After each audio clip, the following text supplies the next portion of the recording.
Hello दोस्तों, कैसे हैं आप लोग। हमेशा की तरह आज भी हम लोग एक टॉपिक लेंगे दोस्तों, और आज हम लोग कॉस्मेटिक से रिलेटेड एक टॉपिक लेते हैं जिससे बहुत सारी लेडीज़ परेशान हैं और कुछ जेंट्स भी। मेलास्मा यानी ब्राउन स्पॉट होता है जो हमारे चेहरे पे, वो दोस्तों मेलास्मा एक स्किन की बीमारी है, चमड़ी से रिलेटेड बीमारी है। सो उसको जानने के लिए थोड़ा सा हम लोग स्किन के बारे में बात करते हैं। जनरली स्किन के 3 लेयर होते हैं दोस्तों, एपिडर्मिस, डर्मिस और सबक्यूटेनियस फैट। ठीक है, सो हम नीचे से शुरू करते हैं। नीचे वाला layer subcutaneous fat. Subcutaneous fat का जो लेयर होता है ना, वो हल्का येलो कलर का या येलोइश व्हाइट कलर का होता है और इसमें सिर्फ फैट होता है, और इस लेयर का मेलास्मा से कुछ लेना देना नहीं है। दूसरा लेयर है डर्मिस। डर्मिस जो लेयर होता है वो लाइट पिंक कलर का होता है दोस्तों, और यहाँ पे sebaceous gland, sweat gland, hair follicles, ये सारी चीज़ें मौजूद होती हैं। सेबेशियस ग्लैंड से जो तेल वाली चीज़ें, तेलीय स्किन होती है ना, तो वहाँ पे सेबेशियस सिक्रीशन होता है, उसी से होता है। या स्वेट ग्लैंड से पसीने आते हैं और हेयर फॉलिकल्स होते हैं। पर ये लेयर भी मेलास्मा के लिए रिस्पॉन्सिबल नहीं होती है। अब हम लोग सबसे ऊपर वाले लेयर में आते हैं। ठीक है, एपिडर्मिस। अब एपिडर्मिस जो लेयर होता है ना, यही रिस्पॉन्सिबल होता है मेलास्मा के लिए। देखते हैं कैसे दोस्तों। एपिडर्मिस लेयर के 2 पार्ट होते हैं, एक डेड और एक लाइव। ठीक है, सबसे ऊपर वाला लेयर होता है वो डेड लेयर होता है। अब एपिडर्मिस लेयर और डर्मिस लेयर यानी ऊपर वाला और उसके बाद वाला लेयर, ये दोनों के बीच में जो बॉर्डर होता है ना, वहां पे कुछ ऐसी चीजें होती हैं जिसकी वजह से ये होता है। वहां से दोस्तों एपिथेलियल सेल्स बनते हैं उसी बॉर्डर से। वो एपिथेलियल सेल, जैसे ये एपिथेलियल सेल है, ये बॉर्डर से बना, ठीक है, उसके नीचे और एक बनेगा तो ये ऊपर चला गया, फिर ये तीसरा बना तो ये और ऊपर गया, फिर ये चौथा गया ना तो और ऊपर गया। इस तरीके से ये बनते बनते ऊपर की तरफ जाता है। ठीक है, और सबसे ऊपर जाके वो सेल डेड हो जाते हैं और एक डेड सेल का लेयर बन जाता है जो हमारी स्किन को, जो हमारे शरीर को प्रोटेक्ट करता है। ठीक है, उसी बॉर्डर में मेलानोसाइट भी होते हैं। अब ये मेलानोसाइट क्या करते हैं, इनका काम क्या है, मेलानिन बनाना। मेलानिन जैसे हमारा जो स्किन होता है ना, उसका कलर मेलानिन के वजह से ही है। जिसमें जितना ज्यादा मेलानिन बनेगा उसका स्किन उतना डार्क होगा। अब ये मेलानोसाइट मेलानिन बनाते हैं और ये मेलानिन जो वहां के एपिथेलियल सेल है वो एब्जॉर्ब कर लेते हैं, सोख लेते हैं। ठीक है, और वो ऊपर की तरफ खसकते जाते हैं। सो किसी में कम मेलानिन है तो उसका रंग गोरा होगा, किसी में ज्यादा है तो वो डार्क कलर का होगा। हम लोग, वी इंडियंस आर, बीच में आते हैं हम लोग। ठीक है, अब मेलानिन बनता क्यों है दोस्तों, क्या काम है इसका। इसका काम है, एक तरह से ये हमारे बॉडी को प्रोटेक्ट करता है दोस्तों। मैं बताता हूं कैसे। जैसे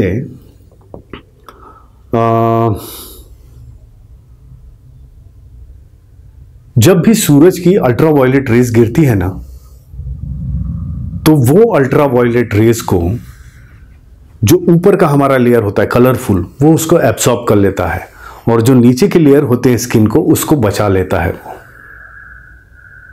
नहीं तो अल्ट्रावायलेट रेज अगर अंदर तक जाएगा तो अंदर स्किन के जो अंदर के पोर्शन है उसको भी डैमेज करेगा वो। सो अगर वो डार्क कलर का होगा तो खींच लेगा, वो जल्दी एब्सॉर्ब कर लेगा, प्रोटेक्ट कर देगा, नीचे नहीं आने देगा। ठीक है, फिर भी हम ये देखते हैं कि कुछ लोग गोरे हैं, कुछ लोग काले हैं, क्योंकि सूरज तो हर जगह निकलता है दोस्तों। तो एक में मेलानिन ज्यादा क्यों, एक में कम क्यों।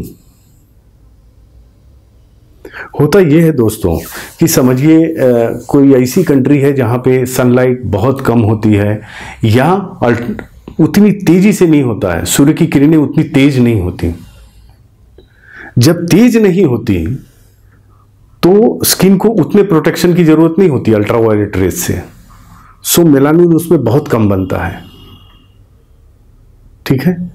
लेकिन जहां पे सूर्य की किरणें तेज हैं और स्किन को डर है, ऐसा डर है कि ये स्किन को डैमेज कर देगा अंदर के पोर्शन को, तो वहां पे मेलानिन ज्यादा बनता है। यानी मेलानोसाइट स्टिमुलेटेड रहते हैं, इरिटेटेड रहते हैं, सेंसिटिव रहते हैं,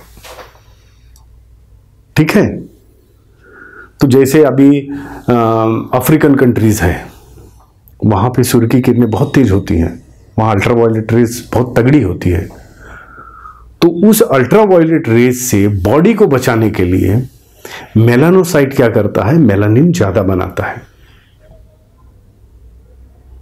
और ऊपर एक डार्क कलर का लेयर आ जाता है। ये लेयर अल्ट्रावायलेट रेज को एब्जॉर्ब कर लेता है, अंदर जाने नहीं देता हमारे शरीर के अंदर। एक तरह से ये हमें बचाता ही है, ठीक है ना। प्रॉब्लम तब होता है जब ये जरूरत से ज्यादा होने लगे, ठीक है। अब जरूरत से ज्यादा क्यों होता है ये? एक तो वजह मैंने बता दिया, अल्ट्रावायलेट रेज। दूसरा है हार्मोन डिसबैलेंस जब हमारे बॉडी में होता है।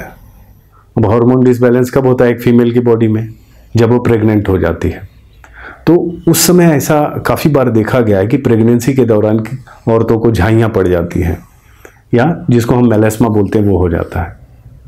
सो जब भी हार्मोन डिसबैलेंस होगा, अब ये कॉन्ट्रासेप्टिव पिल से भी हो सकता है, गर्भ निरोधक गोलियां। सो कॉन्ट्रासेप्टिव पिल्स लेने से भी ये हो सकता है, ठीक है। और कभी कभी तो कॉन्ट्रासेप्टिव पिल्स ले रहे हैं आप लगातार और उसको बंद करने से भी ये शुरू हो जाता है।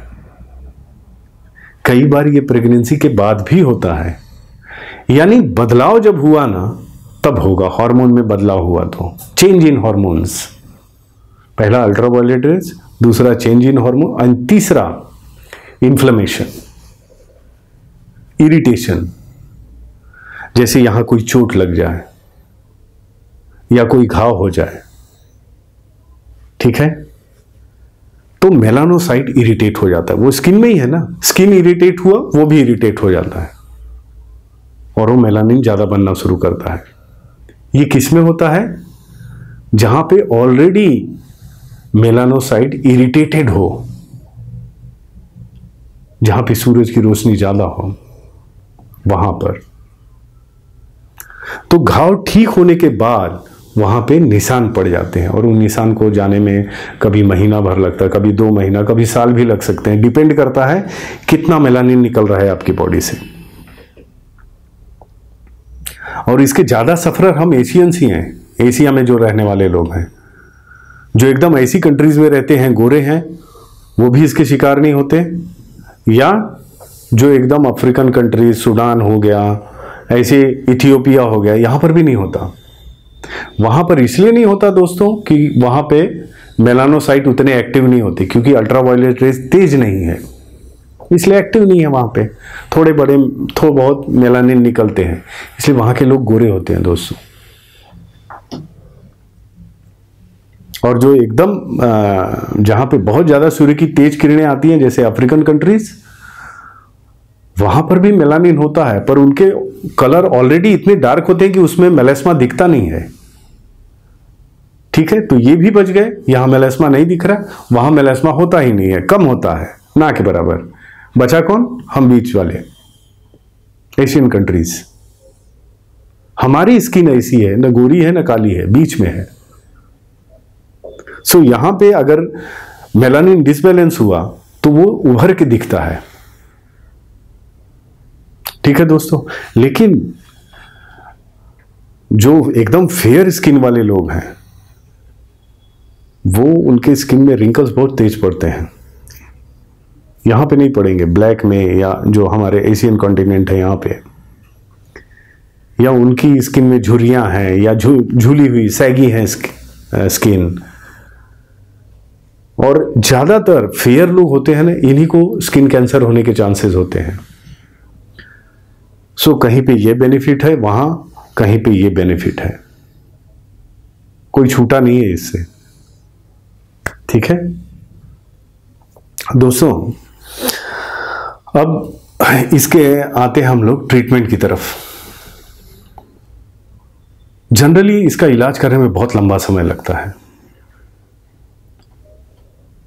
क्योंकि जैसे मैंने बताया एपिथेलियल सेल नए बनते हैं, ऊपर जाते हैं, फिर नए बने, फिर ऐसे सरकते सरकते ऊपर जाते हैं। तो अगर यहाँ पे मेलानिन है, एब्जॉर्ब हुआ है मेलानिन, ये ब्राउन कलर का है, फिर ऊपर जाएगा, फिर ऊपर जाएगा, फिर ऊपर, फिर स्किन पे ब्राउन कलर आता है जो डेड स्किन होती है। अब मेलानिन बंद होगा काम करना, ठीक है, तो उसके बाद यहां पे या कम होगा तो नीचे वाला जो एपिथेलियल सेल है वो फेयर होगा, फिर ऊपर जाएगा, फिर ऊपर जाएगा, फिर ऊपर जाएगा, फिर ऊपर जाएगा, उसके बाद फेयर स्किन होगी। सो इसकी वजह से इसके ट्रीटमेंट में काफी लंबा समय लगता है, दिखता नहीं जल्दी है। और कई बार ऐसे भी होता है कि आदमी को जल्दी रिजल्ट चाहिए होता है, तो आदमी स्किन को अपने ब्लीच कर लेता है या फेयरनेस क्रीम लगाता है। समझिए आपने ब्लीच किया भी, तो ऊपर के कुछ एपिथेलियल सेल हैं, उधर से मेलानिन हट गया, पर नीचे से तो बन के आ रहा है ना, तो फिर से हो जाएगा मेलेस्मा। या मेलेस्मा अगर किसी को हुआ है, आप एसी में चले गए, ठंडी जगह पे गए, वो कम हो जाता है, क्योंकि जो हीट है वो फील नहीं करता स्किन उस समय, तो मेलानोसाइट स्टिमुलेट नहीं होते। लेकिन जैसे ही आप धूप में जाएंगे, हीट फील हुआ, स्टिमुलेट हुए, फिर मेलानिन फेंकना शुरू कर दिए। तो आपने अक्सर ये सुना होगा कुछ लेडीज को कि डॉक्टर साहब ये गर्मी के दिनों में ये बढ़ जाता है, बिकॉज थर्मल हीट बढ़ जाता है उस समय, एटमॉस्फेयर का जो हीट हो, टेम्परेचर होता है वो बढ़ जाता है और मेलानोसाइट एक्टिव हो जाते हैं।